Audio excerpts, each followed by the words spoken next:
चंदन रेड्डी नाम के एक गवाह का कान का पर्दा फाड़ दिया गया। हाई कोर्ट में उसने अपील की।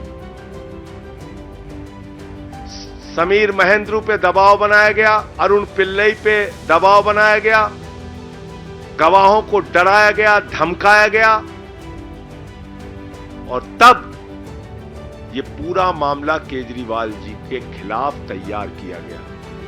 मैं पूछना चाहता हूं भारतीय जनता पार्टी के लोगों से, मैं पूछना चाहता हूं हिंदुस्तान की राजनीति में आजादी के बाद से लेकर अब तक की सबसे भ्रष्ट पार्टी भारतीय जनता पार्टी से और बीजेपी की सरकार से, क्या आप मुझे जरा बताइए कि जब 60 करोड़ का सीधा मनी ट्रेल तुम्हारे खिलाफ मिल गया तो तुम्हारे नेताओं से पूछताछ ईडी और सीबीआई क्यों नहीं कर रही?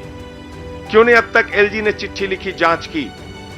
क्या कारण है कि इलेक्टोरल बॉन्ड में इतना हजारों करोड़ का घोटाला सामने आने के बावजूद, जिस कंपनी का मुनाफा जीरो है, जिस कंपनी का मुनाफा घाटे में है, मुनाफा तो छोड़िए, जो कंपनी घाटे में चल रही है वो सैकड़ों हजारों करोड़ रुपए आपको चंदा दे रही है, जो फर्जी कंपनियां कागजों में बनी हैं वो सैकड़ों हजारों करोड़ रुपए भारतीय जनता पार्टी को चंदा दे रही हैं। कहां income tax department, CBI, ED क्यों नहीं जांच करती भारतीय जनता पार्टी के नेताओं की? क्यों नहीं पूछताछ होती उनकी? क्यों नहीं गिरफ्तारी होती नहीं उनकी? क्यों नहीं छापे पड़ते उनके यहां?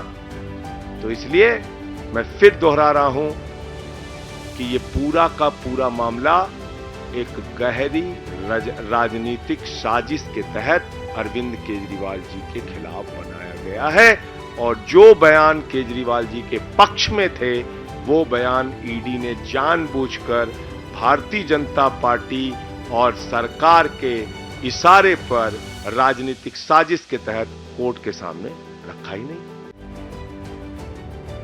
ही नहीं बयान। तो जब सारे साक्ष्य आप कोर्ट के सामने नहीं रखेंगे तो कैसे न्याय मिलेगा? उस काम में हमारे जो केजरीवाल साहब के वकील हैं वो लगे हुए हैं और लगातार न्यायालय इस बात को देख रहा है। वकील सारे कागजात के इंस्पेक्शन कर रहे हैं। मुझे पूरी उम्मीद है कि माननीय सर्वोच्च न्यायालय से जल्द ही अरविंद केजरीवाल जी को न्याय मिलेगा। चंदन रेड्डी नाम के एक गवाह का कान का पर्दा फाड़ दिया गया। हाई कोर्ट में उसने अपील की।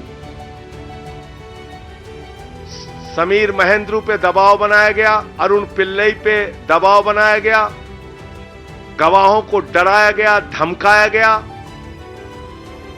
और तब ये पूरा मामला केजरीवाल जी के खिलाफ तैयार किया गया।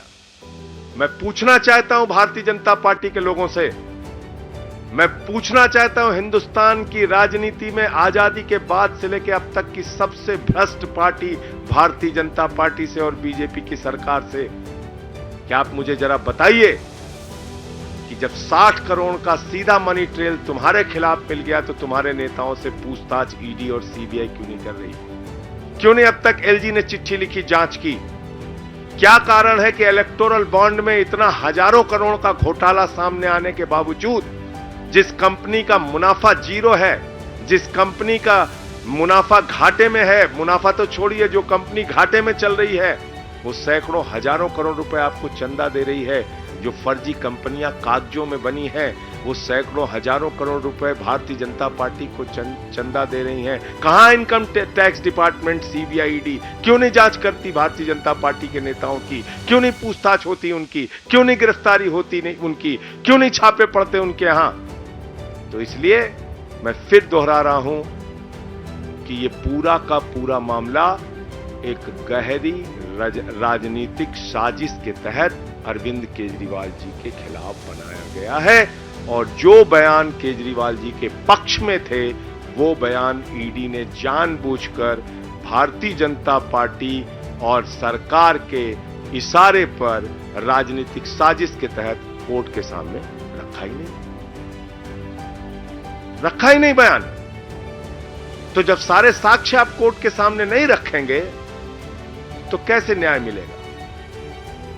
उस काम में हमारे जो केजरीवाल साहब के वकील हैं वो लगे हुए हैं और लगातार न्यायालय इस बात को देख रहा है। वकील सारे कागजात के इंस्पेक्शन कर रहे हैं। मुझे पूरी उम्मीद है कि माननीय सर्वोच्च न्यायालय से जल्द ही अरविंद केजरीवाल जी को न्याय मिलेगा।